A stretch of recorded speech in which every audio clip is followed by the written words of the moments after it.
Three minutes na lang. Legit!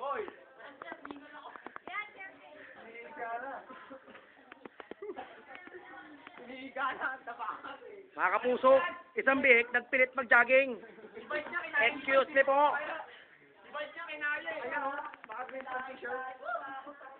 So, pare, Sando, macho mo, Chito.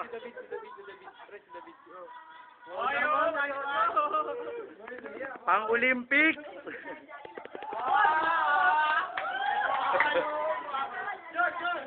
Stationary jogging yan. Bumalik sa pwesto mo. Taas. Dagdag 1 minute. 1 minute and 10 days. Tuloy. Pare, naunahan na kayo ng scooter. Kain ka po, sino ba? Yes, sigarilyo pa. Guys, mag-iintay mamaya. Huwag magpapagod.